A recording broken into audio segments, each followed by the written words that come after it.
It's like 107. It's insane. Wow. It's just too hot. It's not normal. It's not human. I don't know what to say. So come to California. I don't know what you're doing in Texas. It's like 100. Well, I don't think I can afford living in California. There's too many taxes. No, you should. One thing I'll tell you something. I'm from Michigan, basically. And the story is you have only one life to live.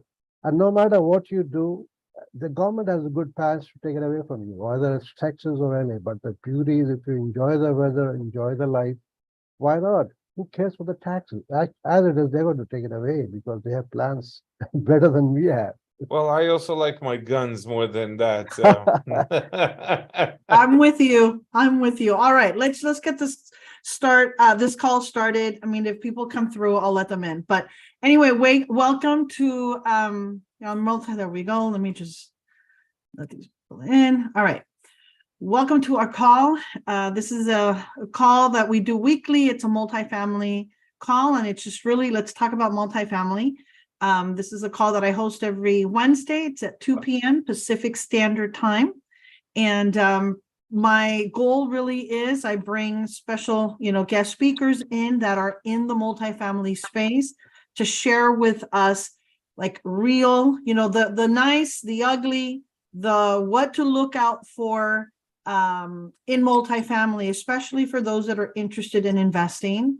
My name is Annabelle Pacheco. I've had my real estate broker's license for 25 years. I've been in business, representing clients in the residential, purchase and sale. I myself have been an investor for the last 20 years. I've probably flipped over 100 homes here in California. I have owned commercial space, and my first multifamily deal was about 7-8 years ago in Dallas, Texas. It was actually in Grand Prairie, Texas. Wow. A great market to enter. I purchased 34 doors for $800,000. Wow. I scored. I did really well. It was a beautiful, I did the complete cycle in multifamily. I learned a lot. I had done I had done flips on single family, and I was just tired of flipping one or two. I just thought, you know what, multifamily, you hear so much, and I'm like, okay, I'm going to study this. And I decided to go into it. And I live in California, but I love investing in Texas. I think Texas is one of my favorite places to invest in. And it's very landlord friendly versus California is not. And I don't want to invest in a tenant friendly state. And California is a tenant friendly state. They really protect the tenant. So I we did our, the 34 doors, we operated and managed it ourselves. We formed our own little team. It was just 34 doors. I didn't feel that I needed to hire a management company at that time. So I had a manager that lived on site. I had a handyman that lived on site, and any of the big stuff we just kind of subbed out and had them do work for us. But they were our eyes, they were our ears out in the area, and it worked fine. It did well. Could I have maybe, could we have done better? Maybe. But it worked fine for me. It did well. And we ran that for about 7 years and then sold it. Last year, I think I sold right at the peak of the market, and did really well and have invested. I know I said I wouldn't invest in California, but I have to tell you what I invested in is not multifamily. It was something a little bit different that I had the opportunity to get involved in.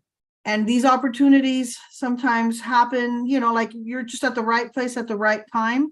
I invested in a parking structure or vacant land to build a parking structure in the center of Hollywood. Prime location. Yeah. Wow. And you know what? It just worked out for us. And so we have a huge project there. I mean, I'm not cash flowing at the moment, but the appreciation will be great. And we're hoping to break ground maybe in the next 6 months. We were supposed to do it, within, I don't know, we're about 6 months behind schedule. So I think, and that's normal. So I'm hoping that in the next 6 months we can break ground and get that going. So that's just a little bit about myself. I am always open, and really, I think the reason I'm doing this call is because I want to connect people that are looking to get involved in multifamily. That is something that I enjoy, I love, I like. I still need to learn a lot, and I want, to learn from those that are experienced and that are doing it, and that, those that are on this call can also benefit from it. So this call is just really for you guys to, bring your questions, share, be open about, like, if you don't understand something, just, ask questions. We've got professionals here that have done multiple multi-family units and are here to answer questions. If I can't, I'm sure, Joseph can. Just if you guys can just mute your phones, that would be great. Okay, very good. So I want to welcome Joseph. Let me share. I did a little oh, sorry if you guys have to look at all my stuff here, but Joseph, this is Joseph's company. It's Eureka Business Group. And I would like for Joseph, I'd like to introduce him to our call. And you know what, Joseph, welcome to the call. And just tell us a little bit about yourself, what you've done, how long you've been in business, and where you're at today. Awesome. Well, thank you. I appreciate the invitation. It's an honor. I started investing in real estate back in 2005. I was like an accidental landlord. A lot of people get started this way. My wife and I bought a house, and it was too big for us. We were just a young couple, and we just read Rich Dad Poor Dad like everybody else, and said, okay, let's rent it out and stay in our small rental apartment.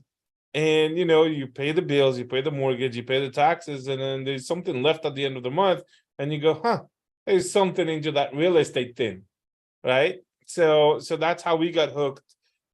We got licensed back in 2008 and 9, and we've done singles and duplexes and all that until I realized the challenges of single family. It's more than just doing one at a time. It also the challenge of you can have a cash flow one month, 2 months, 3 months, 4 months, a year, and then boom, something big happens. Whether it's a water heater, an AC, a fence, and then that wipes away months, if not years worth of cash flow. So again, not to discount single family, because the other side of single family is that they build equity, and they build equity in a really great way. So we kind of decided to kind of graduate from our singles into a commercial play. That was back in 2015. Then we went into multifamily. We bought a few, we syndicated a few. Just like you, we sold most of it late last year, which was the last flight out of Vegas kind of thing. And we sold those, and we've had ups and downs, and nobody bats 1,000, right? So not all of our ventures were super successful, but we've never lost any investors' money. We've never lost anything like this. And really, today we are a vertically integrated organization. We have a brokerage, we have our acquisition group, and we have a commercial management property. So we have like all those perspectives of everything. And then in the last year or so, we've also transitioned over from multifamily into industrial and retail. And then we can talk about the reasons for that. If anybody has any questions, I'm an open book. So let me just kind of let everyone know on this call, please, this is, it's open, ask any kind of questions. I do want to ask Joseph, how long have you been doing this? Well, I've been an investor since 2005. I've done commercial since 2016. Since 2016. Okay. And did you say you guys went from single family to multifamily, correct? Correct. My first one was a 22 unit. 22 unit. And was it in Texas? Yes, everything we do is in Texas. Okay, fantastic. Then from your 22 units, you went to what? How many doors?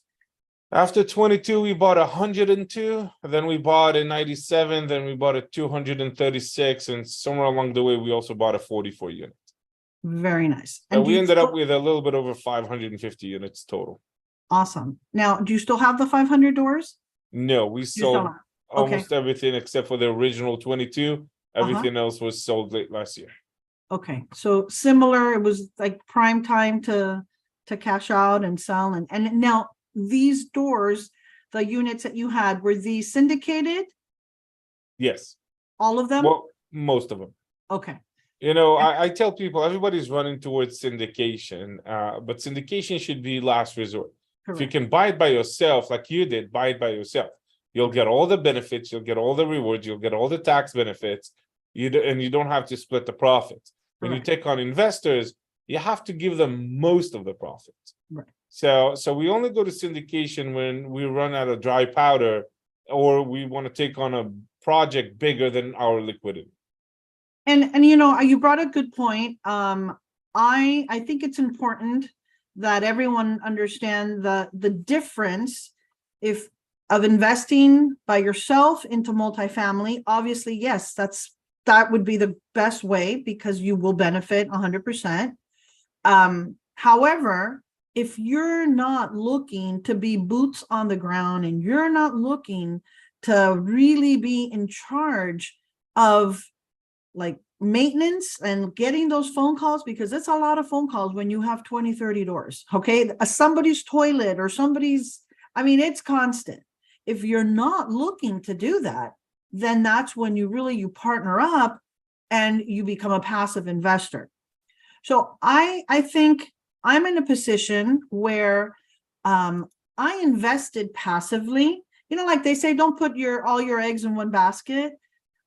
There's some great operators out there. My thing is get to know them, know what they've done, kind of, you know, do your due diligence, look at their background, look at everything, right? And if you like what they've done and everything looks good, well, those are some people, so an operator that you might want to put some money in and invested with them and let them run with it. So I am passively invested with good friends of mine that I've known for a while. You know what? I said I had extra money and I said, okay, I'm going to just put, you know, some money over here, some money over here, let these guys run with it because I trust them. They've done really well. And you know what? I figured, okay, great. I'm going to let them do that while I have my other stuff going here. And I'm now, you know, I'm actively looking in Dallas. I love Dallas. I'm a Dallas. I love Dallas. I really like it out there. And I think once you become familiar with an area, it's just easier, right? Because I already know the area. So if I'm searching, I already have an idea. I've done a lot of research. But I am looking, and so Joseph, is this a good time to buy or should we wait?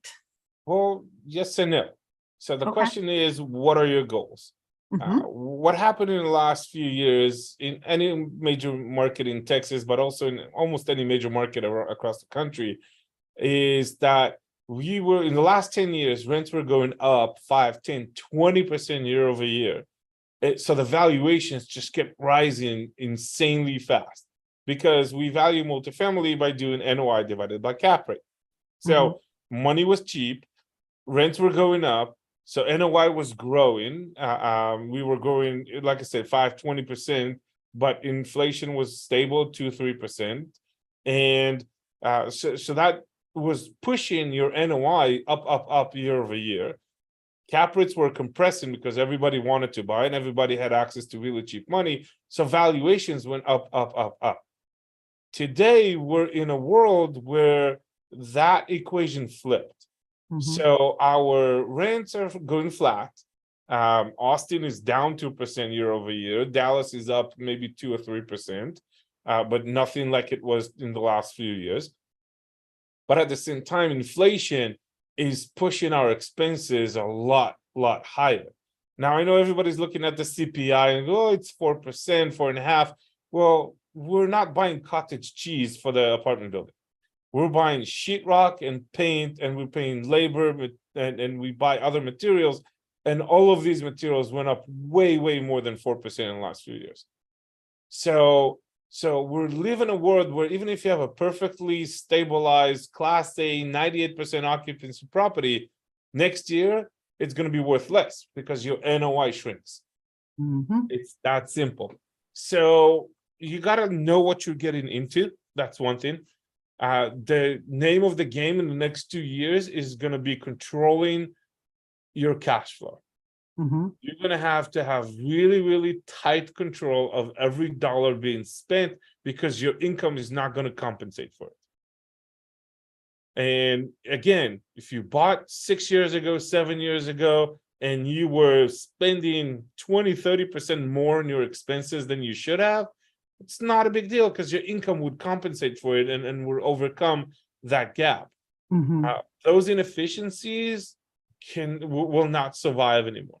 So I think what we're going to see in the next couple of years, we're going to see a lot of blood in the water. We're going to see all the inefficient, all the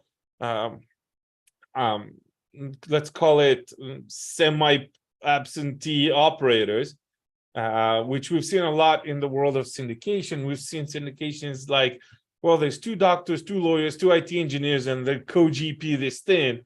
Well, okay, and if something happens and the property needs attention, which one of you guys is going to drop their practice or drop their job to go take care of the actual things that needs to be taken care of?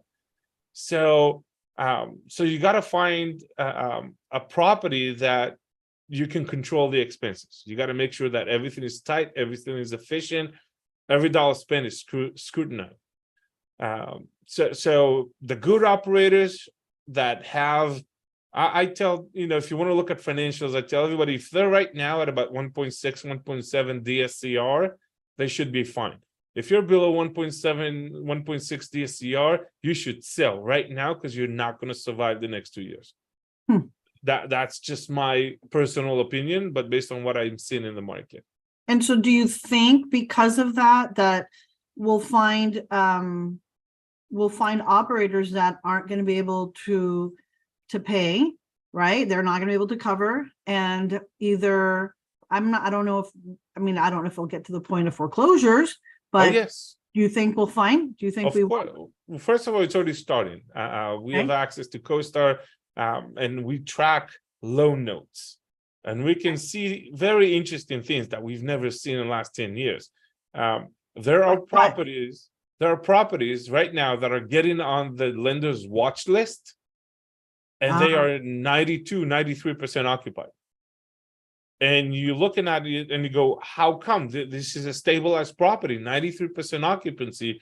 Why is it on the watch list? And you drill down and you realize that it's because they had a refi last year, the year before, and they maximized their LTV. So even though they are 93% occupied, they are below 1.25 DSCR, which put them on the lender's watch list. So the same lender that gave them the opportunity to completely refi at a maximum LTV is the one that puts them on a watch list now because their DSCR dropped. God. Oh my gosh. Okay. So question is, if he's making rent and you're paying off your rent, still the lender wants to foreclose on you, what's the advantage? So there's a few reasons to do that. One, they're not going to foreclose. What they're going to do is they're going to push you into a special servicer. And they're going to exercise what most lenders call the cash sweep or a cash box, which basically means they take control over the operations account, and every dollar that is coming into the property, like rent or income, whatever it is, goes into that bank account. And the lender and the special servicers are the one that determines what you can do with that money. Wow. Yes, and almost every loan has that built into the loan docs. Definitely every Fannie Mae, definitely every Freddie Mac loan out there has a cash box clause in it. So controlling the money is one reason why they would push you into a watch list. The other reasons, and that's more of a bridge loan kind of thing. If you're on a bridge loan, and you have, let's say from 2 years ago, then your interest rate is probably about what, 4.5%, 5.5%, something like that. But today, every dollar they deploy today is at 10 to 12%. So why keep you as a struggling borrower or high risk borrower at a 5% when I can take that money, foreclose on you, get the money, and go get it and deploy it at a 10 and 12% rate. So lenders are not in the business of running properties. They don't want the properties, but right now they have way too many incentives to be more aggressive with their foreclosure policy. But the banks, they're themselves in trouble. If you look at the track record of the bankers, out of the 13,000 banks, 9,000 are under the banks itself. Yeah, well, all the more reason for them to call the note and get more cash into the bank. So they're desperate. Makes sense. So they're, So mean, what kind of, yeah, go ahead. no, go ahead. What kind of lenders do you think are doing this? Is it the big BofA and Wells Fargo, or is it the small credit unions? Well, I don't know if you track the news, but both Wells Fargo, all three, Bank of America, Wells Fargo, and Chase have already announced that they have increased their reserves for defaulting loans. All three of them have moved out of the mortgage business. You call Wells Fargo right now and you're not a Wells Fargo client and say, hey, I want a mortgage to buy my house. They'll tell you no, they don't do that anymore. So they all pulled out and minimized the amount of mortgages they want exposure to. And they're not stupid. They know what's coming, right? So what are What is that? what are those big banks investing in? So when you look at multifamily specifically, then you need to talk about the dust lenders, right? All those direct underwriting servicers that are working with Fannie Mae directly, which you have, Arbor and Northmark and Doherty and that there's a bunch more that do that. Berkadia, obviously CBRE and JLL are functioning too. So every one of those banks have pros and cons. And I don't want to name anyone specifically, but there are banks that are easier to get the loan with, but the servicing side is a nightmare. And there is banks that are harder to get into, but their servicing is easier to work with. And then there's banks, unfortunately, that are horrible to get into and horrible to get serviced with. That I will say publicly, Wells Fargo is by far the worst servicer I've ever had. So really, you gotta, if you're looking at what's in the market right now and what people own right now, there's going to be some blood in the water. There's going to be people that will lose the property, and there's going to be distressed sales. If you're looking at it from the perspective of the person on the outside wanting to get into multifamily, then it's good news. It's exciting news. There's going to be distressed properties on the market, which we haven't had in the last, 10 years. Yeah. So there's going to be some opportunities. What I will say though is there is a high probability that the first wave of people jumping into those bloody waters are going to be the next round of blood in the water. So if you're looking from the outside and wanting to get in, make sure you have a super tight underwriting. Make sure you know exactly what you're doing. And like you said earlier, Annabelle, you partner with an experienced operator that can control the expenses, control the management, control everything to be able to survive the next few years. Plan on more. I'll give an example. I spoke with one of my mentors. He's a syndicator. He's been in the business for, God knows, 14, 15 years. And he just bought a $35 million property and he raised 21 million. And I'm talking to him and I go, you realize that 2 years ago, raising 21 million would mean you bought an $80 million property, right? And he goes, yeah, it's crazy. But we didn't want to take a risk. We're overcapitalizing. We're making sure we have reserves. We're making sure we have buffers. We are going to be, the cash on cash is not going to be pretty.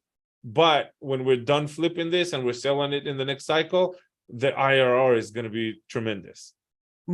So understanding the difference, understanding the short-term sacrifice for the long-term gain is what's going to help people survive the next few years and get really great opportunities. Well, and to add, multifamily is not a flip thing. This is not something you get in for 1 year or 2 years. Well, maybe that's the problem. That's right. the problem we have today is because it became something like this. Right. People were in 2019, 20, and 21 were buying and selling within 8 months. Right. And we're talking like $10 million properties selling for 15 after 8 months, Mhm. which is not natural. Correct. This is why a lot of the recent purchases in the last 2 years were on bridge loans. Because why would you take a 10-year Fannie Mae loan with a yield maintenance penalty Right. if you can take a bridge loan and get out of it in 2 years or a year and a half?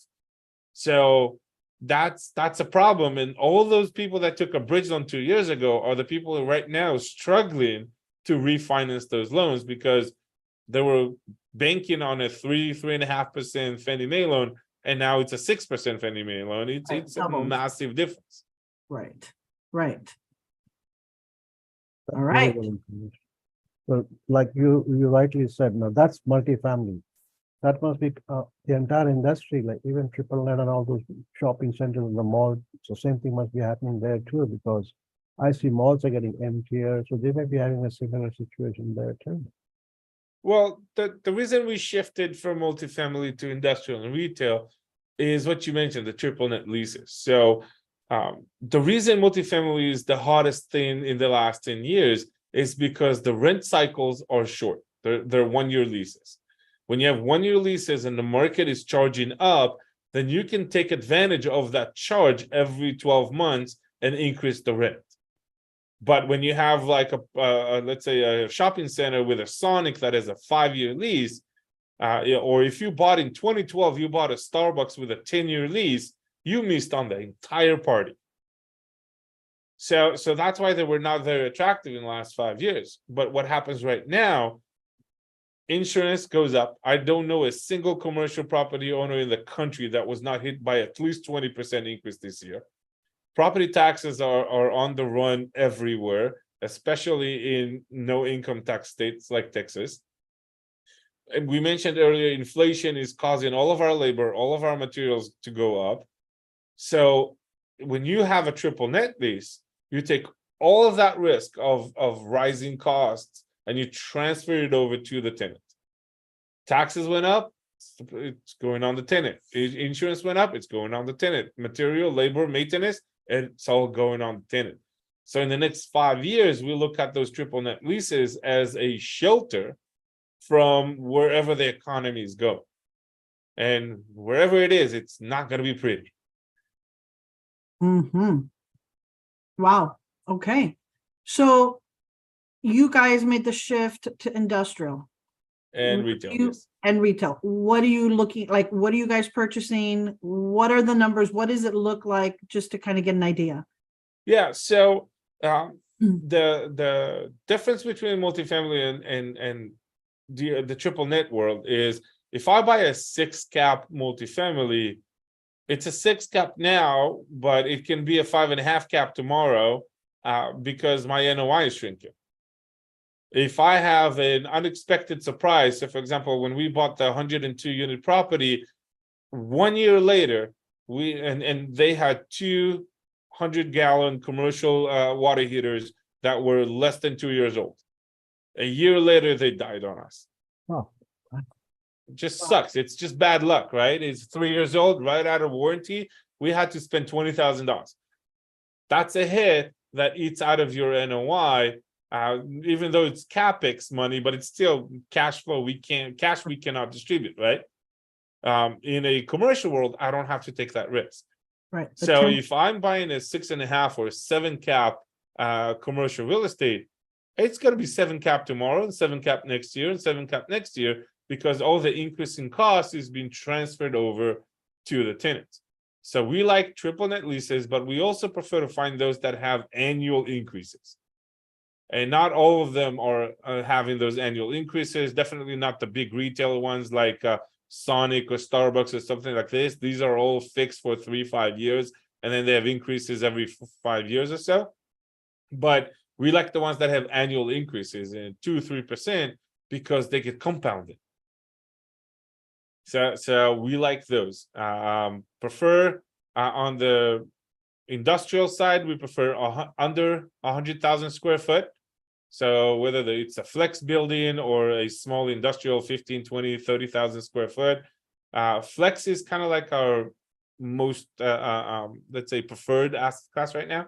What is flex? Can you elaborate on that? Yes, absolutely. So we have multifamily on one side and we have industrial on the other side. In the middle, there's two brothers, right? The bastard child of multifamily and industrial, and that is self-storage and flex. Self-storage is the small units. Everybody knows there's storage, right? So you still have 200, 300 units, which means you still have to deal with 200 or 300 people. On the flex side, a flex is an industrial building that is divided to, let's say, 8, 9, 20 spaces that are each about 1,200 to 2,000 square foot. And then, if you have somebody that needs 4,000 square foot, you knock it down the wall between them. Now you have 4,000 square foot. And the reason we love those is, one, it's a lot less people to deal with than the self-storage, but it's pretty much recession-proof. The kind of profile of people that needs the 1,200 to 2,000 square foot is two main profiles. The one main profile is your blue-collar business that is more than one guy in a van. So think about a landscaping company that has 5, 10, 20 crews. Think about a roofer that has 5 crews. Think about a plumber that has 3 or 4 vans working. So all those, think about your pool supply company. Think about your auto shop mechanic that is still not big enough to take a 10,000 square foot, but he needs a space to work 2,000-3,000 square foot. So we like those. They definitely are recession-proof because you always have those companies. And even when the recession hits, usually it's the one guy in the van that gets hit first and gets bought by those next tier level up companies. Mm-hmm. So let me The other profile, I'm sorry. Continue. Sorry. The other profile that uses those flex building is the e-com guys. As soon as they run out of elbow room in the spare bedrooms or in the garage, now they need 1,200, 1,500 square foot place where they can run their shipping out of. So that's, again, e-com has been wonderfully exploding since COVID started. So that's another very strong tenant profile that we like to work with. This is great information. I honestly had not even heard of this, so I'm happy to have heard. And these these warehouses that you're buying, are they? Is it like warehouse style? There's no storefront, right? It's a warehouse, or So the flex building actually has the storefront. Oh, it does. So Okay. think about like a wide warehouse that has multiple storefronts, and each storefront has a roll-up door in the back, and it's like 1,200 square foot total.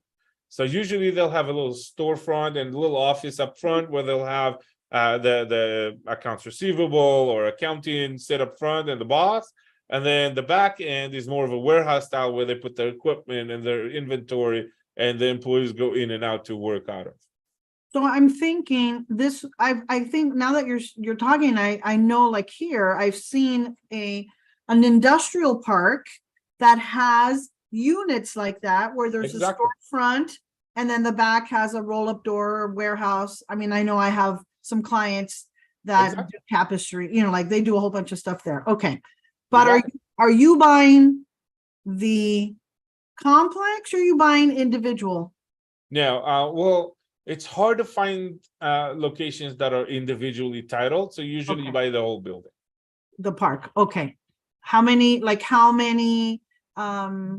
warehouses? It goes from 4 units to 400, depends on your budget and the size you're looking for. Okay, and what area are you guys buying in? So DFW, that's our focus, right? You mentioned Dallas earlier. When you look for a market, it doesn't matter if it's industrial, retail, multifamily. The number one focus we have is jobs. Where are the jobs? Right? Where are the major employers? Where are the jobs? Dallas just got announced a new Universal Studio, a new Peppa the Pig park, a new there's just new employers coming into Dallas every single day. Thank you to your home state. Really appreciate it. We'll bring people from Texas to California. Yeah. They're As long happy. as you They're send the happy about it. businesses over, that's good. Exactly. Best weather, and it's one of the biggest industrial buildings in the world. I mean, I know Dallas, Texas is number 2 compared to California because California has the port and all the advantages. So we still are Yep, in the plus exactly. position. And California will never have a shortage except for the few politicians, and they won't last too long if they don't perform. So we'll be okay, trust me. And I'm from Michigan, like I said earlier. Well, the thing with California is most of the state is great. It's those San Diego, San Francisco. It's the cities, the core LA. It's the core cities that have lost direction. But most of the state, like upstate and the South, great people with great business opportunities. So we focus in the Dallas-Fort Worth area mostly because of the jobs. Austin is a very hot market, but they don't have nearly as much as new jobs opportunities as Dallas offers. Houston is a very interesting market. It's a hit and miss. They don't have zoning laws. It's kind of like you really got to know what you're doing if you go to Houston. And then San Antonio is basically a spillover market from Austin. So for us, we're local in the Dallas market. We love the Dallas market. The jobs are here. But when you buy, let's say, a 20,000 square foot warehouse, you want to look at it from the perspective of, okay, if I have a single tenant in a triple net, which is great, what happens if that tenant moves out? So I wouldn't buy a 20,000 square foot in a remote location in the middle of nowhere. I would probably try to avoid one that is in a industrious area where there's 1,000 of those buildings. I'm sorry.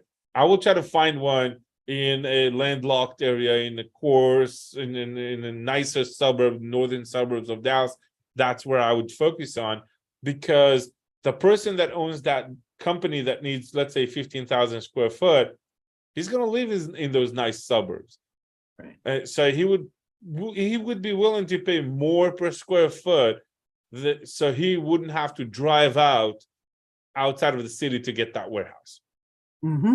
So we prefer stuff like that. That's nice. So you're buying pennies on a dollar this land and developing it, or are you buying ready to? So right now we're focusing on existing stuff. We're not doing development. And again, the reason for that is there's still labor shortage and the materials are still very expensive.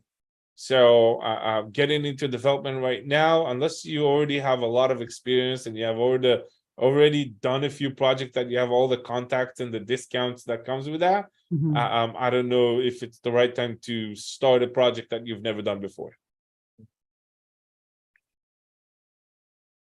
But does not mean there's not a lot of that going on, right? There's still a lot of development going on in DFW. I mean, there's a lot of development going on even here in California. I mean, it's crazy. I'm just driving out to Burbank is about 40 minutes from where I live, and it's pretty dense. Like there's no land. And I was shocked to see a building going up literally against the freeway. And it was like just a small, thin, just imagine a thin space of land up against the freeway. They're building apartments, probably, it looked like at least 300, 400 doors of apartments. Yeah, And- and this And is something to look at to China. I know a lot of people invest in land and invest in rural land, and I tell them, look, it's like China has pretty much 1-to-1 size-wise, square mileage-wise, as the US.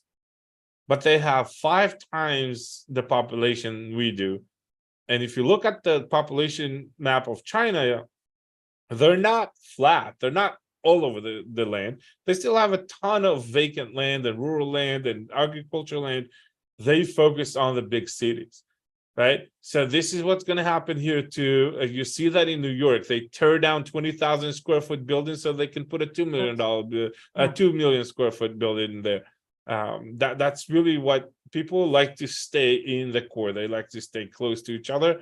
And that's what's going to happen. And the suburbs might grow a little bit out, but it's not going to be, okay, now the DFW Metroplex, which is already the size of the state of Connecticut, is going to grow 10 times in size. right, I agree. No, I agree. I mean, location is everything. And when you are in a prime, that's why I invested here, and I would not really ever, and I don't want to invest in California because of, just rent control. But I got myself into something a little bit different. It's commercial and it's prime location. Why do you think people fail in this business? Because it seems easy from the outside. Mhm. We make it look easy.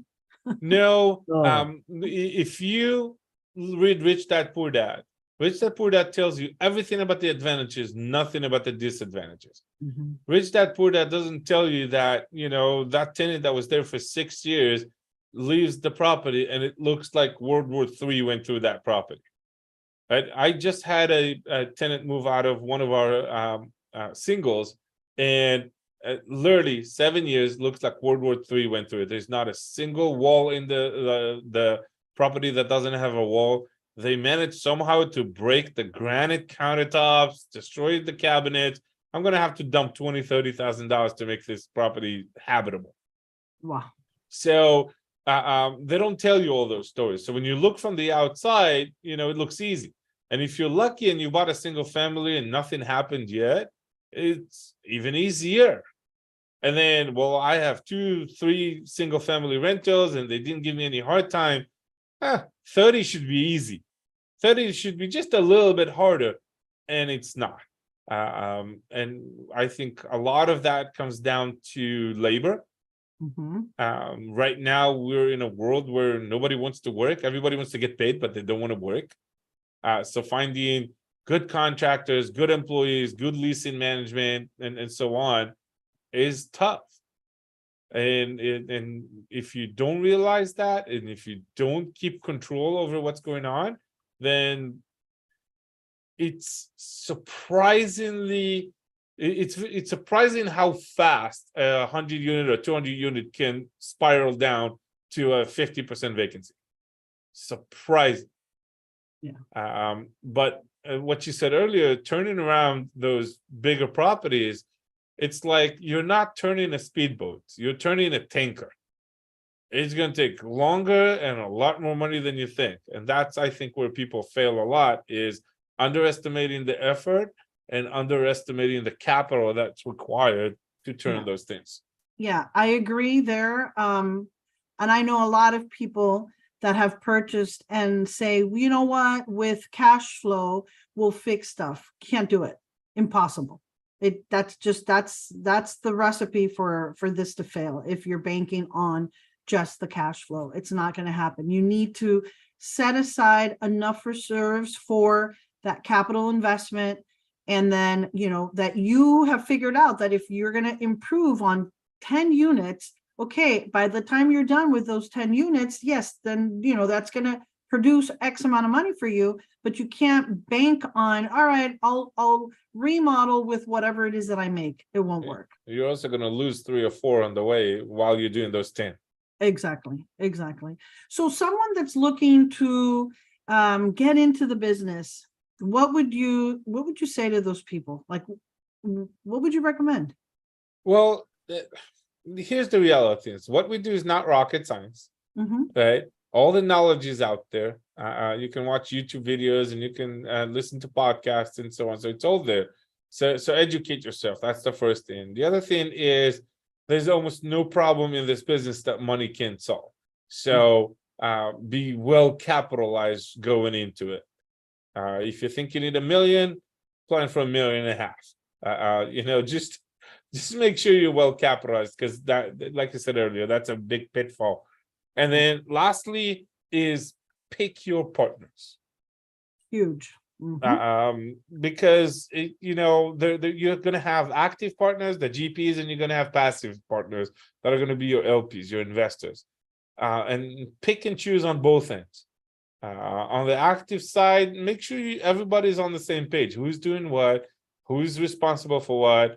Like I said, if anything happens and somebody needs to be on site, which one of you is going to take days off from work if you're working, or which one of you is going to drop the practice and fly out to another state to take care of the property? So that's on the GP side. On the LP side is sometimes the people that need the money least are the ones that give you the most headache. So make sure you pick the ones that are not going to give you a lot of headache and not going to overstress over the investment.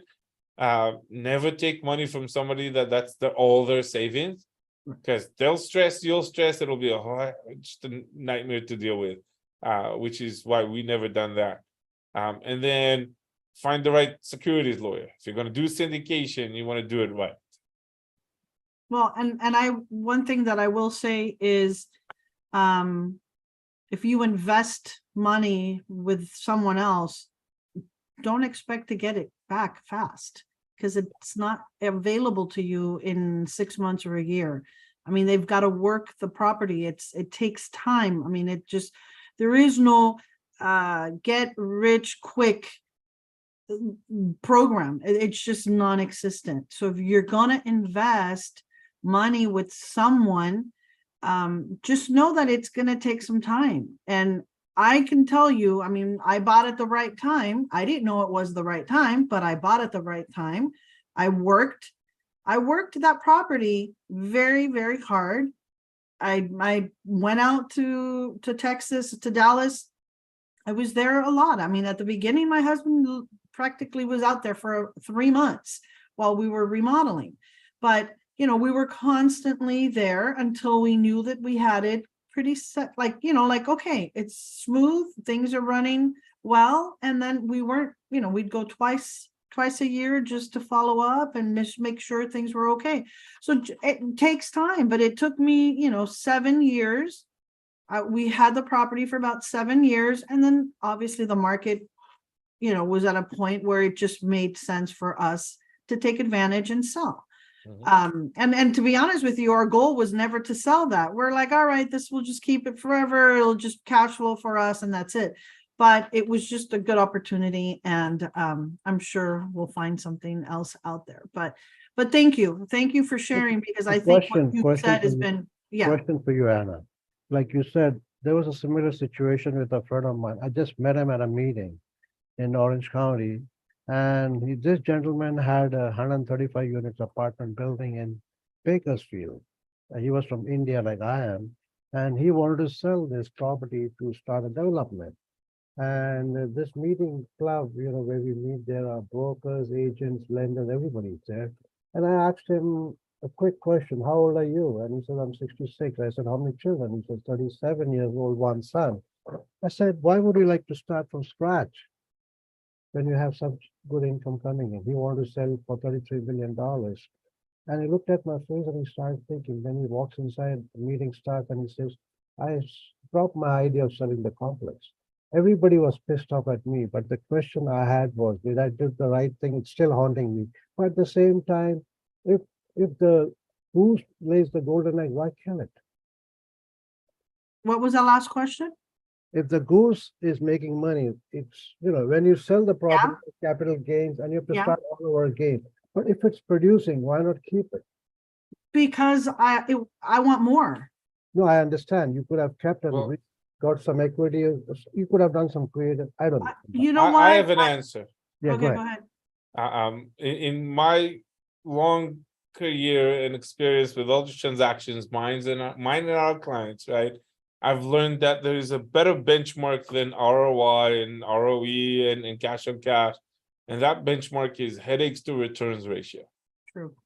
When your property's headaches to return ratio exceeds the acceptable value, then you sell the property. Now, when I was 20, my headaches to returns ratio was one thing. In my 40s, my headaches to returns ratio is different. The bigger the transactions, the more experience I have, the lower the threshold I have for headaches, which means I will take something that is like I said earlier, a triple net, single tenant, 5-year lease warehouse, which might give me less returns in the long term than a multifamily, but it will generate zero headache, right? Don't call me unless the building is on fire. And that's really where it's a factor to decide. That's one thing. The other thing, the guy that you mentioned, and this is conversations as a broker I'm having with a lot of older owners, is don't live it for the kids. Because if the second generation is not in the business, then you don't want to leave them a 130 unit apartment building. They wouldn't know what to do with it. Exactly. And they wouldn't want to do anything with it. Mhm. So drop this thing, 1031 into a single tenant triple net, and then leave them that where they get a mailbox, you check in the mailbox every month, and they don't have to worry about anything else. So there are reasons to sell that are not just how much am I going to make this month. I think you said it very well. I loved the headaches to return threshold, and because I think that's really what happened, Mike. You know, as I opened the conversation, I said there were, a lot of calls, the toilet, the this, the that. I mean, it's constant. I can't complain. We were doing well. We bought at a really good time, but we also had an opportunity to do something that has no tenants. In my future, like in the next 5 years, when I'm done building this, I don't have any tenants. So this opportunity it just worked out for us. And you know what, we needed to, I 5 times my money and I needed to get out. It was like, I'm not missing this opportunity. And so now hopefully I can 10 times my money. So that's the plan. And that's why I don't think you have to keep multifamily forever and ever and ever. And I know there's people that keep it, and that's fine, but I think you use it, you use it to leverage, to create capital, to then reinvest it into something else that maybe gives you less headache and can give you more capital. I mean, that's for me. It's different for everybody. But anyway, we're coming up. I think we're coming up to our call, the end of the call. Anybody on this call have any questions? This is an opportunity here to ask Joseph. Any questions? Eduardo, how are you? Yes, can you hear me? Hi, yes, how are you? Yes, I have a question for Joseph. The best way to monitor these red flags properties on the ones that have some kind of a problem financially, what would be the best system that you have? We use CoStar, which is the commercial brokers system. But if you have a really good lender friend, they have access to their system and they monitor their loans as well. So find a friend with Fannie Mae, or a friend with Arbor, or a friend with one of those big banks that are DUS lender, DUS, DUS lenders. I think there's like 20, 30 of those across the country. They'll be able to kind of, point you in the right direction. Okay. Thank you. What's dust blenders? DUST? DUS. DUS, dust blender. What is It's that? direct underwriting, I think something. I don't remember the S. Underwriting service. But if you want a Fannie Mae loan, you don't work directly with Fannie Mae. you work through one of those big banks, and they have, let's see, I'd say about 30. I'm gonna post the link in the chat. Perfect. Or there's a chat. I mean, and if anyone wants to connect with Joseph, Joseph, why don't you put your contact info there as well?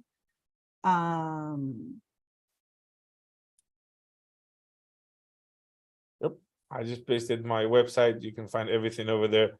Perfect.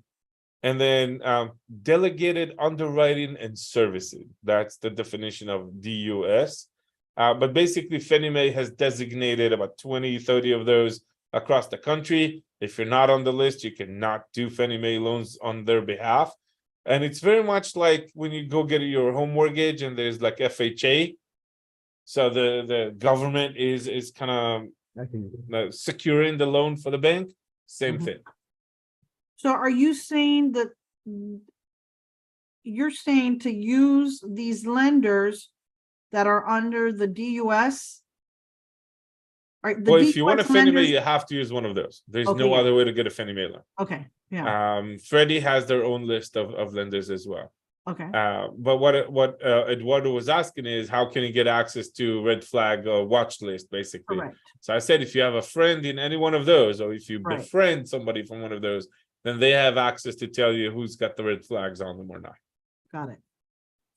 Perfect. And then somebody asked the question here, Jane, how hard is it to find a multifamily home in California?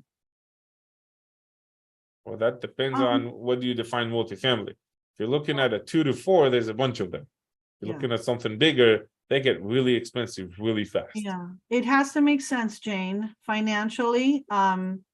So 2 to 4, you're still under, you can still get a residential loan.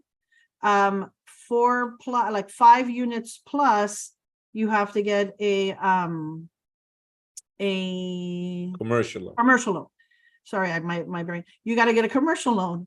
And the reason I have a hard time when I do the math, it doesn't make sense. Like we can't get enough of the rent to cover the mortgage with our prices here.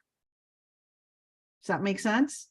Yeah, the reason I asked, I just recently have a client who actually, like how the commercial building is suffering right now, the price is really low. So what they do, they're purchasing all this building and convert it to the home. They're Does that purchasing. make sense? No, wait, they're purchasing what again? They'll purchase a duplex Commercial or a building. fourplex, knock down the walls and make it a single family.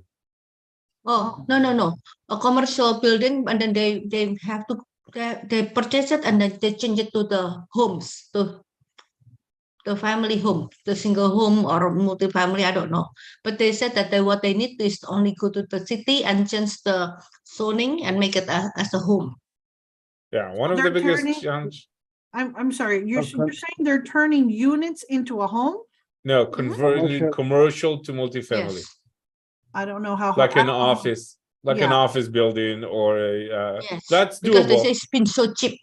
Which They say city, right now. which city is that? Depends Yeah, on the what city, Jane? I'm not sure. I did not ask. But he has Okay. so many policy. I just recently get the insurance. You know what I mean? So one of them, the one is in the west area, but then he said that he has about 1,000 a home like that. So I did not get all the address yet. I just met that person yesterday.